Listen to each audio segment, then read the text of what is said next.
수업을 시작하도록 하겠습니다. 오늘은 선생님이랑 같이 이 오륜가라는 연시조와 그 다음에 이 차마설이라는 고전 수필을 함께 배워볼 겁니다.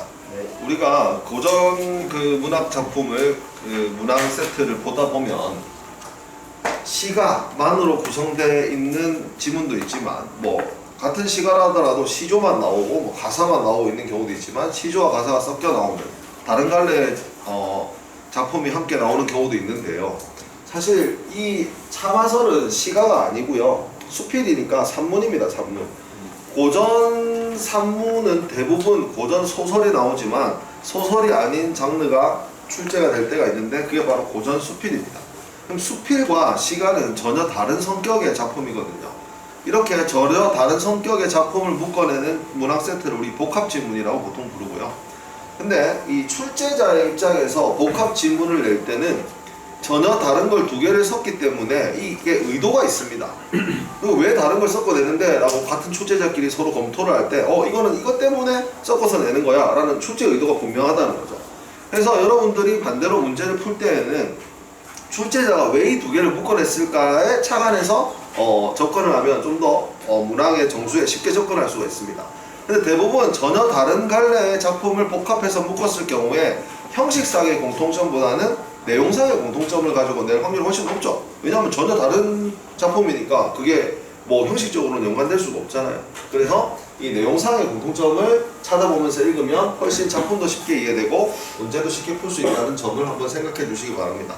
자, 오늘은 작품에 대한 이야기를 요 그림을 가지고 시작해 볼까 하는데요. 여러분 혹시 꼰대라는 단어 알고 있습니까? 네. 혹시 나는 살면서 꼰대라는 단어를 좀 자주 듣는다고 좀 들어봤다 하는 친구 있나요? 이거 들다가 합니까? 얼마나 실망 상당히 많네요. 효재는 언제 꼰대라는 단어를 들어봤어요? 그 애들한테 좀 약간 뭐 잘 해봐라 이런 식으로 약간 잘 되라고 하는 말이다 라는 말을 하시는 어떤 예를 들면 뭘 잘해봐라고 합니까? 그러니까 뭐 예를 들어서 네. 공부를 해야 되는 타이밍인데 그때 막 유튜브로 보고 있다 그러면 이제 이 잘 되라고 하는 말이잖아 공부 좀 해라 같은 친구인데 이렇게 도와주려는 마음에서 놀지 말고 공부를 좀 해라고 하는 그 친구가 꼰대라고 합니까? 그쵸. 동건이는 저 중학교 후배들한테 좀 많이 들었는데 와, 맞아. 쓰고 말고 후배들한테 어떤 경우에? 아니 네. 그 도서부였는데 도서실에서 도서부요? 네 어쨌든 네, 도서부 네 좋습니다. 도서부였는데 아니 애들이 일을 안 하는 거예요. 일을 안 해요. 저희가 매일 당번을 정해서 애들이 불러왔었는데 분명 쌤이 바뀌기 전까지는 모든 멤버가 다 매일 왔어야 되는데 걔네는 일주일에 한 번밖에 안 한단 말이에요. 그래서 제가 일주일에 한 번 오는데 뭘 그렇게 열심히 안 하고 노냐고 했다가 1년 내내 꼰대 소리 들었어요. 후배들한테 네. 혹시 또 있습니까? 나 꼰대 자주 봅니다. 매년 1티어지 매년 꼰대 1티어지 인정하지 않는 것 같은데 들어봤습니까? 들어갔긴 한데 그 상당히 이제 그 저는 사실 제가 꼰대라고 생각 안 해요. 그게 꼰대. 야, 꼰대. 일단 꼰대는 잘 모르는 건 맞아요. 근데 네. 일단 제가 어떤 식으로 얘기를 했냐면은 이게 막 그 상황까지 전체적으로 얘기할 수는 없고 말할 때 뭐 어쩌고 해라 이런 식으로 해라고 안 했고 해라. 하면 좋을 것 같다라고 물론 말했잖아요. 그 청이형도 아니고 명령도 아니고 그냥 지금 그게 했는데 뭐 하는 게 좋을 것 같다 이런 식으로 얘기했는데 바로 뒤에서 싹 꼰거다 이러고 바로 마음의 상처. 그렇죠. 꼰대라는 말 들었을 때 기분이 어땠습니까? 상처. 처음 들으면 상처인데 두세 번 들으면 이제 웃음으로 쓴 것 같아요. 계속 그런 말 듣고 싶어요? 그건 그건 아니에요. 선생님 어땠어요? 처음에는 그랬는데 이제는 약간 제가 봐도 제가 하는 짓이 약간 꼰대친 것 같아요. 받아들이게 됐어요. 네. 동건이는 어땠어요? 1년 내내 들고. 반성하고 그 발언 한 번도 안 했어요. 그러니까 되기 싫었다는 얘기죠. 맞습니다. 이 꼰대라는 말은 의미도 의미지만 의미는 주로 어떨 때 씁니까? 그 자기의 생각에 사로잡혀가지고 특히 뭐 아랫사람이라든지 나이 어린 사람에게 자신의 방식을 주로 강요하는 사람들한테 꼰대라는 말을 주로 씁니다. 꼰대라는 말이 그 문헌에 처음 등장하게 된 것은 선생님이 조사를 해보니까 1960년대랍니다. 1960년대 신문에 꼰대라는 말이 처음 나오기 시작했다는데 사실 선생님이 꼰대라는 단어를 인식하게 된 건 한 2, 3년 사이입니다. 그 전에는 그런 말이 많이 쓰이진 않았던 것 같아요. 근데 한 2, 3년 사이에 급속도로 꼰대라는 말이 확산이 되고 최근에 선생님 찾아본 거에 의하면 꼰대 테스트 이런 것도 있더라고요. 쌤 점이세요? 이거 안 해봤어요. 그냥 결과만 찾아왔어요. 이게 20개의 문항이 있는 것 같은데 16개에서 20개를 체크하게 되면 이제 자숙해라. 즉 너는 꼰대다 이야기고 8개에서 15개는 경계경보. 그 다음에 0개에서 3개일 때 당신은 성숙한 어른이다 라고 이렇게 표현하고 있습니다. 그럼 이 결과지에서 얘기하고 있는 것은 꼰대는 어떤 어른이 아니라는 거죠. 성숙한 어른이 아니라 즉 미성숙한 존재다 라고 얘기를 하는 것으로 봐서 이 꼰대라는 이 사람이 우리가 일반적으로 생각하기에 매우 미성숙하고 별로 바람직하지 않은 그런 인간상이다 라는 것을 여기서 이미 얘기를 하고 있는 거죠. 앞에 보면 사진이 하나 있죠. 이 보통 이제 직장 상사, 이 부장으로 지칭되는 직장 상사, 대리로 지칭되는 이제 부하 직원 혹은 이제 후배 직원인 것 같은데 선배가 와서 쉬어가면서 하게 라고 얘기를 했습니다. 그랬더니 이 후배 직원이 약간 쏙쏙을 치면서 쉬고 있는데 오셨잖아요. 이렇게 얘기를 하고 있습니다. 물론 이 단어만 보면 이 말은 의뢰 이제 선배들이 하는 말이죠. 너무 빡세게 하지 말고 쉬어가면서 해라 이렇게 하는데 이건 잘 안 하죠. 안 하죠. 쉬어가 마음속으로는 하겠지만 이걸 내뱉지는 않는단 말입니다. 근데 이게 상황에 따라 좀 누가 잘못했나 달라질 수도 있겠죠. 일반적으로 보면 이 발언이 좀 부적절하지만 예를 들어서 5시가 퇴근인 회사에서 한 4시나 4시 반쯤에 갑자기 입학대리 이리 좀 와봐봐. 이거 지금 오늘까지 해야 되는 거라고 한 2-3시간 걸리는 일을 주면 짜증나죠? 근데 이제 일을 주고 마음에 걸렸는지 한 4시에 시켜놓고 4시 반쯤에 가가지고 박대리 너무 빡세게 하지 말고 쉬어가면서 하게 이러면 이런 말 뭐 화가 나지 않겠습니까? 그래서 사실 이제 꼰대라는 이 말 자체는 일단 의미도 의미지만 그 어감도 별로예요. 근데 단어가 생긴 거나 이 모양이나 발음부터 좀 싫게 생겼죠. 맞아요. 맞잖아요. 예쁜 말도 있잖아요. 사랑 이런 단어는 의미도 예쁘지만 발음도 괜찮잖아요.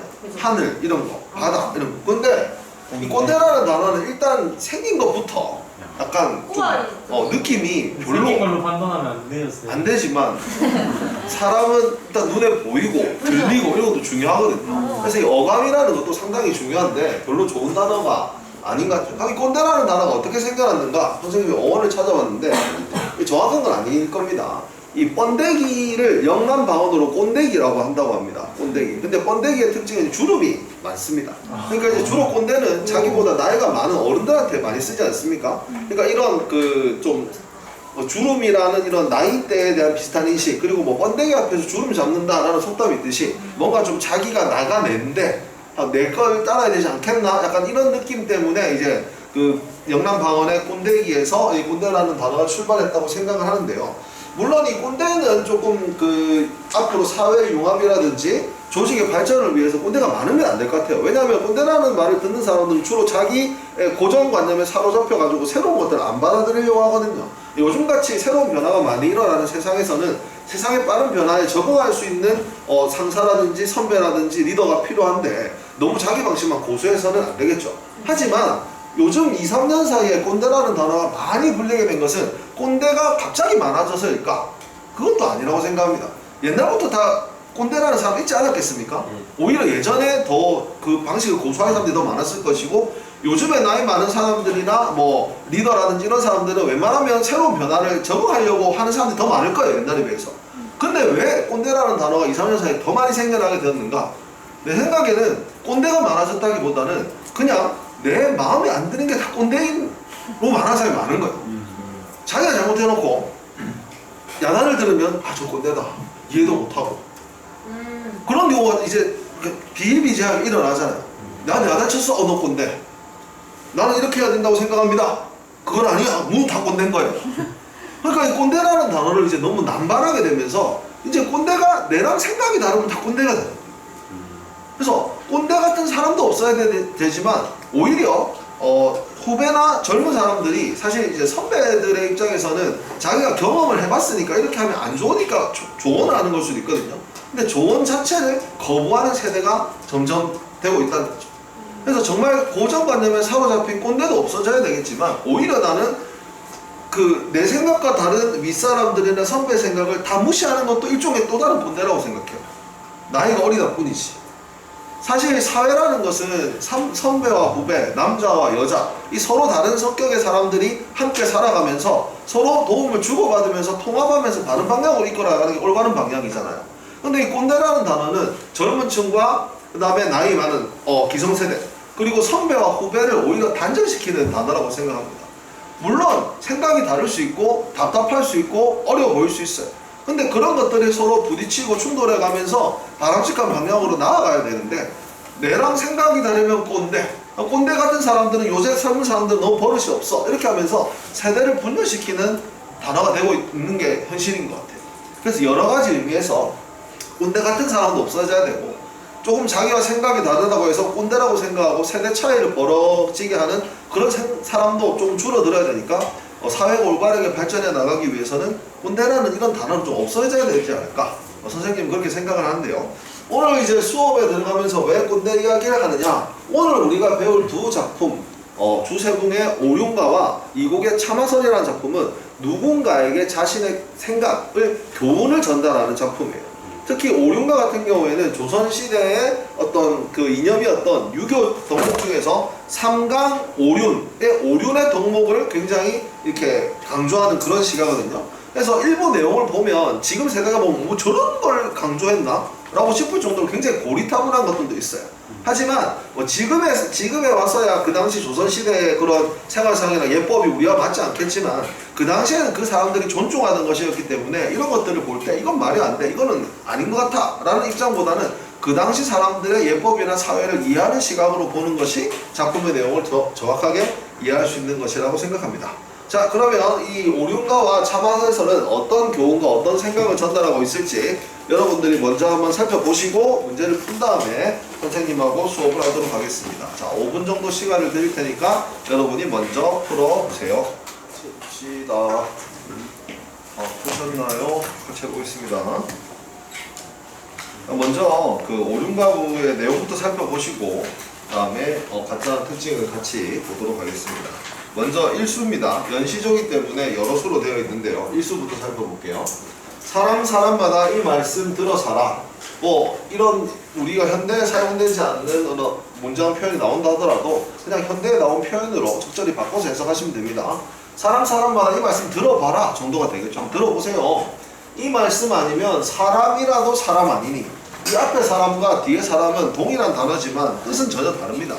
앞에 나와 있는 사람은 그냥 우리 인간 종, 그 휴먼, 어떤 생물학적인 종으로서의 사람을 얘기하는 거고 이 뒤에 있는 사람은 댐댐이를 이야기하는 거죠. 여러분들 하면서 친구, 야, 니 진짜 사람 아니다 이렇게 말할 때 사람한테 사람 아니라고 하는 거잖아요. 그래서 요 사람은, 이 뒤에 있는 사람은 어떤 사람의 댐댐이, 도덕성, 예의 이런 걸 얘기하는 거죠. 이 말씀이 아니면 제대로 된 사람이 아니다. 그렇기 때문에 어떻게 하라고요? 이 말씀을 잊지, 무기화만 시키면 되죠. 잊지 말고 배우고야 할 것입니다. 그럼 이 말씀은 이제 앞으로 할 말씀들이죠. 그러니까 이 주세붕의 오륜가에서 앞으로 할 말들은 사람이 사람답기 위해서 필요한 중요한 내용이기 때문에 반드시 잘 알아라고 앞으로에 나올 교훈들을 명심해라 라는 이야기로 작품이 시작되고 있습니다. 유교적인 덕목들 뭐 여러 가지가 있는데 뭐 충, 효, 예 뭐 이런 것들 있잖아요. 그 중에서 일단 부모님을 공경하는 이야기부터 나오고 있습니다. 아버님 날 낳으시고 어머님 날 기르시니 부모 곧 아니시면 내 몸이 없었을 것이다. 왜냐면 부모님이 때문에 우리가 세상에 태어나게 된 거니까요. 그렇기 때문에 어때요? 이 부모님의 부모님의 은혜를 갚으려 하나 하늘 가히 끝입니다. 하늘보다 끝이 없는, 그러니까 하늘 끝보다 없는 그 끝을 알 수 없는 부모님의 은혜에 대해서 이야기를 하고 있는 거죠. 오륜의 덕목 중에 이제 부모와 자식 간에는 친밀함이 있어야 된다라는 덕목이 있거든요. 부자유친이라는 덕목. 그것을 바탕으로 만들어진 효를 먼저 강조하고 있습니다. 부모님을 공경해야 된다. 왜냐하면 부모님 때문에 내가 태어났고 그렇기 때문에 부모님은 하늘이 끝이 없는 것처럼 부모님 은혜는 끝이 없다라고 얘기를 하고 있는, 뭐 전혀 해석하는데 무리가 없는 그런 연이 되겠습니다. 다음 여기서부터 조금 신경 써야 되는데요. 종과 주인관을 뉘자서 삼기신고라고 되어 있는데 요 주인과라고 할 때 이런 거 당황할 필요 없어요. 이 과는 단어와 단어 혹은 문장과 문장을 이어주는 접속 조사입니다. 근데 현대국어에서는요, 맨 마지막에 연결된 단어 뒤에는 조사를 붙이지 않아요. 그러니까 현대국어라면 종과 주인을 이렇게 했겠죠. 하지만 중세국어에는 그걸 끝까지 붙입니다, 조사를. 그래서 그냥 우리 읽을 때는 이런 거는 빼고 읽으시면 됩니다. 종과 주인을 위라셔, 이라셔가 붙어있는 건 누구입니다, 누구. 누구라서 삼기신고라고 되어 있는데 이 삼기신고는요, 이 삼기다라는 단어와 니은고라는 어미가 붙은 거예요. 니은고는 질문입니다, 질문. 뭐 했습니까? 라는 의문적 어미고요. 삼기다는 앞으로도 고전 시가에 많이 등장할 단어인데 만들다라는 단어입니다. 꼭 알아두셔야 됩니다. 삼기다는 만들다라는 단어고 자주 등장합니다, 고전 시가에. 그러면 종과 주인이라는 이 종과 주인이라는 포지션, 이 역할을 누가 만들었는가라는 의문형으로 해석이 되는 거죠. 종과 주인을 누가 만들었는가, 누구라서 만들었는가. 그러면 이걸 물어놓고 이건 이제 그 물음에 대한 대답이라고 보시면 될 건데, 벌과 개미가 이 뜻을 먼저 안답니다. 어떤 뜻? 종과 주인을 누가 만들었는데 그 만든 뜻이 있을 거 아닙니까? 그 뜻을 누가 안다고요? 벌과 개미가 먼저 안다. 여러분, 벌과 개미가 하고 있는 공통점이 뭘까요? 여왕이 있어요. 그렇죠. 포지션, 역할이 정해져 있는 거예요. 여왕벌, 여왕개미, 수개미, 일개미, 뭐 병정개미 이렇게. 그거는 벌과 개미라는 건 집단 생활하면서 어떻게 보면 계급이 나눠져 있는 거잖아요. 그러니까 벌과 개미가 그 자기의 포지션에 맞게 충실하게 하는 것처럼 이 뜻을 안다는 거예요. 종과 주인을 만든 사람, 그거 뭐 조물주라고 할 수 있겠죠. 그 조물주가 왜 계급을 만들었는가의 뜻을 얘들은 먼저 알고 자기들은 그 계급을 지키면서 본분대로 살아간다는 겁니다. 그러니까 우리도 어떻게 하자? 한 마음에 두 뜻 없이 속이지나 말자. 누가 누구를 속이지 말자는 거예요. 종이 주인이 종을 서로 속이지 말고 서로 간에 믿음이 있어야 된다는 거예요.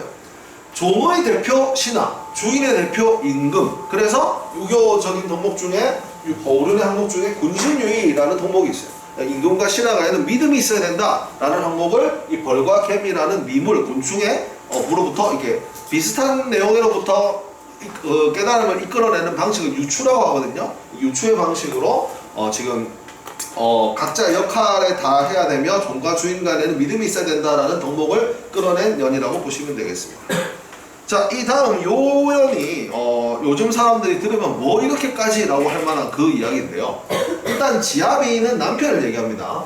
남편이 밭갈로 간데 밥고리를 이고 가. 인다는 것은 머리에 올리는 거예요. 뭐 시장이라든지 옛날에 농촌에 참 같은 거 보면 머리에다가 이렇게 밥상을 해가지고 이렇게 이고 가는 거 혹시 TV에서 본 적 있죠? 네. 그 장면입니다. 남편이 밭에 일을 하러 갔으니까 밥고리를 이고 갑니다. 밥고리를 이고 가서 이 반상은 밥이 담겨있는 밥상을 드리는데 눈썹에 맞춘답니다. 여러분, 밥상을 어떻게 하면 눈썹에 맞출 수 있을까요? 이게 밥상이라 생각해보세요. 여러분, 눈썹 여기 있잖아요. 밥상을 이렇게 들어야지 눈썹에 맞출 수가 있어요. 맞죠? 근데 여러분, 밥 먹으라 이렇게 할 것 같아요? 옛날 밥상은 낮잖아요. 한번 넣어야 되죠. 그럼 이걸 밥상을 이렇게 놔야 될 거 아닙니까? 그러면 밥상을 놓으면서 눈썹에 맞추려면 내 자세가 어떻게 돼야 될까요? 거의 뭐 수그려 무릎 이런 식으로 밥상을 드려야 되지 않겠습니까? 내가 지금 무릎 꿇기 싫어서 그런데 아마 무릎 꿇어야 될 거예요. 거의 전하듯이 이렇게 해야 밥상을 눈썹에 맞출 수 있는 거예요. 그러니까 이게 밥상을 드는데 눈썹에 맞추는 것은 거의 이 사람을 극진히 대접하는, 나를 낮추고 상대를 높이는 거죠. 근데 남편한테 밭일을 하러 간 남편한테 밥상을 할 때 어떻게 하라고? 눈썹에 맞춰서 드리라고요. 왜?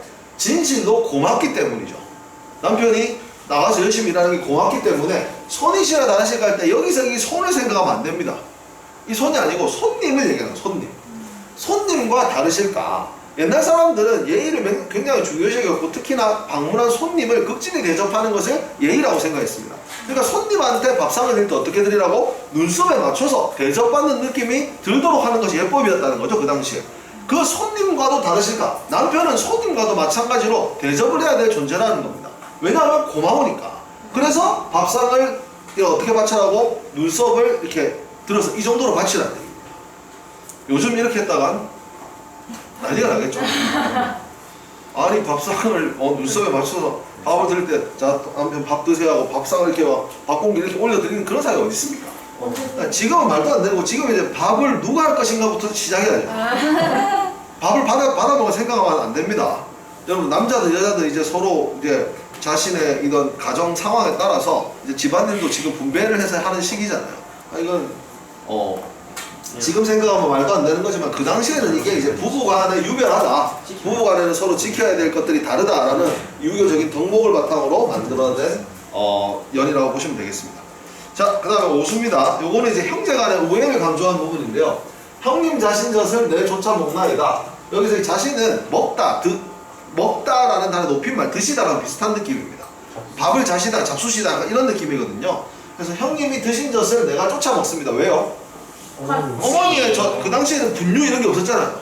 조선시대는 분유가 없었으니까 무조건 엄마 젖을 먹어야 된단 말입니다. 그러니까 엄마 젖을 먹고 나면 형님이 다 드시고 나서 졸업하고 나면 이제 내가 태어나면 내가 먹는 거잖아요. 그러니까 형님이 드신 젖을 내가 쫓아 먹습니다. 하고 이거 누가 말한 것 같아요?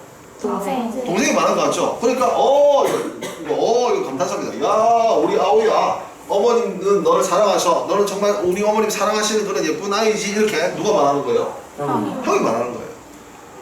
그렇기 때문에 이렇게 서로 젖을 공유하고 같은 어머님의 사랑을 받는 이런 형제인데, 형제가 화목하지 못하면 뭐라고요? 대대식.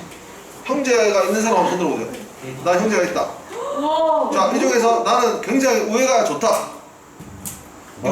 이분들은 지금 주세부에 따른 개돼지가 되는 겁니다. 형제가 있는데 화목한 사람 손 내려봐. 왜 다 내립니까? 진짜 그렇습니까? 아닐 텐데. 형제가 그렇게 우애가 좋다고? 개돼지다. 보세요. 여러분 이게 맞다고 치더라도 사실 진짜 개돼지가 되는 건 아니, 되기 싫죠? 네. 일단 그냥 가짜로도 되기 싫잖아. 개돼지가 되기 싫잖아. 신앙이지. 그러니까 이런 노래가 효과가 있는 거지. 노래가 효과가 있는 거지.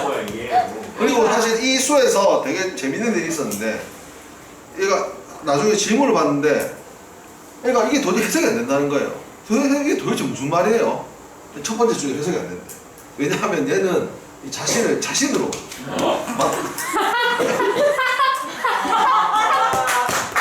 형님 자신전 이렇게 얘기해가지고 도대체 이게 뭐 조선시대 이게 뭔 얘기냐. 나는 사실 우리 오륜가를 지금까지 여러분한테 가르치면서 이렇게 해석하는 처음 봤거든요. 국제고예요? 국제고. 나는 이걸 이렇게 해석할 수 있다는 사실을 처음 알았어요. 한 번도 그렇게 생각해 본 적이 없는데, 그러니까 뭡니까 여러분? 이게 단어를 모르면 단어를 정확하게 해서 이상한 해석이 될 수 있어요. 그래서 여러분들 이거 작품 공부를 꼭 하셔야 돼요. 수능까지 모르고 있다가 수능에 오륜가가 나왔다. 이건 미치는 거예요. 그 당시에 시험장에 들어 이게 저게 뭔 소리고 이러면서. 그러니까 여러분들 작품 공부를 열심히 해서 이런 오류가 안 생기도록 합시다. 그리고 개돼지도 안 되도록 합시다. 동생 교육 잘 시키면. 근데 형제간에 이제 우애를 잘 가져야 된다는 게 뭐 이런 덕목이 있습니다. 근데 이건 뭐 친구간이기도 한데. 자, 그 다음은 이제 노인을 공경하라는 얘기입니다. 자, 보세요. 늙은이는 부모 같고 어른은 형 같다. 여기서 부모와 형은 우리 가족이죠. 근데 늙은이는 우리 부모님이 아닌 비슷한 나이대의 어르신들.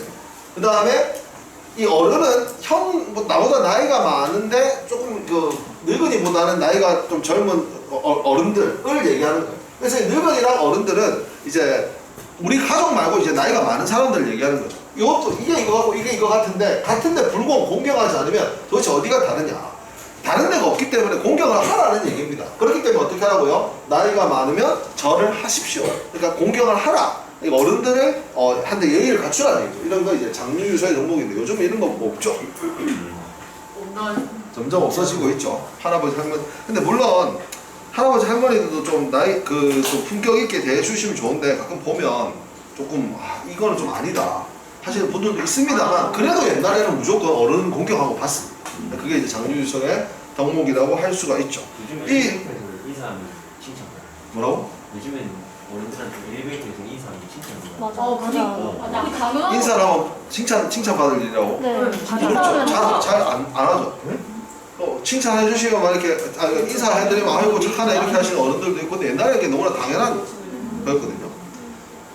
이처럼 이 오륜가는 오륜을 바탕으로 사람들이 이제 좀 가져야 될 이런 예의 범절에 대해서 이제 교훈을 전달하는 시조입니다. 조선 전기는 주로 양반들이 시조를 썼다고 그랬죠. 시조나 가사. 이 시조들의 주제는 이 양반들이 갖고 있는 임금에 대한 어떤 충성, 자연의 아름다움, 자연상에서 누리는 한가로움, 유교적인 정신, 백성들에 대한 교훈 이런 주제들로 창작이 되어 있는데 이 오륜가야말로 유교적인 정신을 바탕으로 백성들에게 교훈을 주기 위한 대표적인 연시조 작품이라고 할 수 있겠어요. 근데 시조는 실제로 노래로 불렸다고 했잖아요. 시조창으로. 그러면 이런 것들을 뭐 노래까지 만들어라고 생각할 수 있지만 현대에도 이런 일들은 많아요. 그럼 점심시간이 되면 아마 우리 종 대신에 노래가 나옵니다. 무슨 노래가 나오죠? 가사가 뭐예요? 손 씻고 발열 체크, 발탈근 아픈 데는 없니? 어서 자가 진단하자. 깨끗이 손 씻고 마스크 잘 쓰고 깨끗이 손 씻고 오늘도 건강하고 행복하라. 나도 이걸 외우려고 외운 게 아니라 계속 듣다 보니까 알게 됐어요. 그래서 막 부르다 보면 자가 진단 안 했네. 손 씻어 밥 먹을 손 씻어. 이게 뭐예요? 노래 효과입니다. 그냥 말로 하면 기억이 안 나는데 노래로 하면 자꾸 효과가 된단 말이에요. 그래서 이 오륜가가 상당히 백성들 사이에서 많이 불렸을 가능성이 있어요. 그래서 옛날에는 형제들도 또 많았잖아요. 형제들도 많았는데 형이랑 동생이랑 이렇게 막 싸우고 있어. 그때 옆에 친구가 옆에 가족이 노래를 부르는 거야. 그거 뭐야? 하면 되지. 형제가 불안해 형제가 뭐라면 개돼지 이렇게 보면 싸우고 있다가 막 이렇게 화해하지 않겠습니까? 그런 그 의도에서 이런 노래들을 널리 보급하지 않았을까 그렇게 생각하시면 좋겠습니다. 그럼 셋 다 개돼지가 되면 되겠죠. 자, 다음은 참화선입니다. 아까도 얘기했지만 수능에 이제 종종 출제되는 장르 중에 고전 산문 중에 소설이 아닌 장르가 있는데 그게 수필, 고전 수필입니다. 고전 수필 중에서 수능에 나오는 아이는 설밖에 없어요. 그래서 참화설이라고 되어 있는데 이게 참화설이 통째로 제목이 아니고 참화에 관한 설이에요. 요즘에 썰 이런 것처럼 비슷한 단어라고 보시면 되는데 말씀설자를 쓰는데 이 수필이라는 것은 원래 정해진 형식이 없이 자유롭게 자신이 겪은 일에 대한 경험과 생각을 자유롭게 쓰는 것을 수필이라고 합니다. 가장 대표적인 게 일기고요. 일기는 하루 동안에 있었던 일을 다루는 거고 수필은 하루가 아니라 범위가 넘어가면서 내가 겪었던 일을 다 다루면 돼요. 근데 수필은 자유로운 형식인데요. 고전 수필은 형식이 있습니다. 이 고전 수필인 설이라는 장르는 딱 하나의 형식이 있는데 그게 뭐냐면 먼저 사실, 경험을 서술하고 그 다음에 깨달음을 서술하는 거예요. 섞어서 쓰는 게 아니고 경험 먼저, 깨달음 나중 이렇게 써요. 여러분들이 지금 보고 있는 그 지문 딱 이렇게 나뉩니다. 사람의 감정이라는 것이부터 깨달음이에요. 그 전에는 있었던 일입니다. 요렇게 딱 쓰는 걸 설이라고 해요. 이 참화설 말고도 여러 가지 설이 있거든요. 전부 이렇게 써져 있어요. 경험 먼저 서술하고 깨달음 나중에 서술하고. 그래서 요것만 알고 있으면 이제 설도 쉽게 여러분들이 이해할 수가 있습니다. 같이 한번 감상을 해보도록 합시다. 나는 집이 가난해서 말이 없었기 때문에 남의 말을 빌렸다. 렌트를 했다는 거죠. 그런데 노둔하고 야윈말, 그러니까 비실비실한 말을 얻었을 경우에는 일이 아무리 급해도 감히 채찍질을 못합니다. 왜요? 하면 아니. 죽을까봐. 말이 커요. 이렇게 골골거리고 있는데 막 이러면서 말을 하다가 쓰러지면 어떡해. 그 금방이라도 쓰러지고 넘어질 것처럼 전전긍하고 개천이나 또랑을 만나면 내립니다. 왜요? 말이 물에 자빠질까봐. 그래서 조심조심 가다 보니까 후회하는 일이 없대요. 근데 반면 발굽이 높고 기가 쫑긋하면 잘 달리는 준막, 스포츠카나 뭐 오토바이 이런 거 의기양양하고 방자하게 채찍을 막 이렇게 이러면서 과속을 하는 거죠. 폭주하는 겁니다. 하다가 나는 이게 정말 재밌었어요. 고삐를 놓기도 했대요. 요즘도 사람들 막 자전거나 이런 거 오토바이 탈 때 손 놓고 타는 사람들 있잖아요. 옛날 사람들도 그랬구나. 말 막 쳐놓고 나서 막 이렇게 타는 거예요. 언덕과 골짜기를 모두 평지로 간주한테 유쾌하게 질주했다. 거의 막 그러다가 간혹 위험하게 말에서 떨어지는 경험을 겪었다는 것이죠. 자, 여기서 무슨 깨달음을 얻었느냐? 사람의 감정이라는 것이 어쩌면 이렇게까지 달라지고 뒤바뀐단 말인가? 남의 물건을 빌려서 잠깐 동안 쓸 때에도 좋은 거는 막 쓰게 되고 나쁜 건 조심하게 되는데 만약에 그걸 자기가 갖고 있다면 얼마나 더 막 쓰겠냐는 거예요. 빌린 것도 막 쓰는데 자기가 갖고 있는 걸 얼마나 막 쓰겠다는 거예요. 그렇긴 하지만 사람이 가지고 있는 것 가운데 남한테 안 빌린 건 뭐가 있느냐? 임금은 백성으로부터, 신하는 임금으로부터, 자식은 어머니에게서, 아내는 남편에게서, 비복, 종들은 주인에게서 모든 걸 빌린 거다. 그런데 다들 자기가 원래 갖고 있는 것처럼 여기기만 할 뿐 돌이켜보려고 하지 않는다. 이게 남한테 빌린 거니까 조심해서 써야지 라는 생각을 안 한다는 거죠. 그러니까 어찌나 이 사람들이 미혹되는 일, 이게 혼란을 겪는 일이 아니겠는가. 그러다 꼭 잠깐 사이에 그동안 빌렸던 것을 돌려주는 일을 겪게 되면 만방의 임금, 굉장히 많은 나라를 다스리는 임금도 독부, 외로운 노인네가 되고 백승의 내부 100개의 수레를 가지고 있는 잘 나가는 신하들도 고신, 외로운 신하가 되는 법인데 많이 갖고 있다가도 돌려주면 외롭게 되는데 아무것도 없는 미천한 자의 경우야 말해서 더 뭐하겠는가. 맹자가 말하기를 오래도록 차용 빌리고서 반환하지 않았으니 그들이 자기의 소유가 아니라는 것을 어떻게 알았겠는가. 내가 이 말을 접하고서 느껴지는 바가 있기에 차마설을 지어서 그 뜻을 구현해 보노라 라는 내용인데요. 여러분 뭔 얘기하는 거예요? 우리가 갖고 있는 건 사실 모두 빌린 거. 그러니까 어떻게 하라? 덤덤 그러니까 어떻게 하는 거예요? 소중하게 대해야 소중하게 돼. 남한테 빌린 건데 소중하게 써야 되지 않겠느냐. 빌린 거라고 조금 좋다고 막 쓰다 보면 크게 다친다는. 그래서 모든 일을 대할 때는 빌린 거라고 생각하고 조심해서 써야 후회가 없다라는 얘기를 하고 있는 거죠. 자, 문제를 풀어봅시다. 1번. 가나의 공통점으로 가장 적절한 것은 사실 여러분들 문제만 풀면 빨리 답을 찾을 수 있습니다. 왜냐하면 둘 다 교훈적인 내용이기 때문에 바로 4번으로 갈 수 있죠. 삶의 태도에 대한 경계와 공부 둘 다 이거 한 거잖아요. 빨리 찾을 수 있는데 우리는 공부를 해서 실제로 문제를 풀 때 그렇게 푸시고 공부를 해야 되니까 몇 가지만 알아보도록 하겠습니다. 자, 1번 영탄적 표현. 여러분 영탄적 표현이라는 것은 선생님 1학기 때 표현법 정리해 준 거에 따르면 과열, 반점, 영에 해당하는 영탄법입니다. 영탄법은 감탄법이라고도 하는데 영탄법이 어떻게 나타나느냐 두 가지입니다. 첫 번째는 감탄사, 두 번째는 감탄문입니다. 감탄사가 뭐냐? 여러분들이 맛있는 음식을 앞에 차려져 있다. 그때 맛있겠다 라고 하는 건 감탄사가 아니에요. 감탄은 맞는데 감탄사는 아니에요. 맛있겠다. 근데 와 맛있겠다 라고도 하지만 와를 빼고 맛있겠다 라고 하면 영탄법이라고 하지 않습니다. 근데 와라는 말은 무슨 뜻이에요? 와. 와라는 단어 자체는 뜻은 없습니다. 맛있겠다라고 말하면 맛있겠다라는 단어의 의미 자체를 표현하는 거예요. 그런데 와라고 말하고 끝났어도 우리는 맛있겠다는 걸 압니다. 왜? 와라는 단어가 그 상황에 맞는 화자의 감정을 직접적으로 드러낸 표현. 그래서 단어의 의미와 상관없이 그 표현만으로 감정을 직접적으로 드러내는 단어를 감탄사라고 합니다. 와, 우와 이런 것.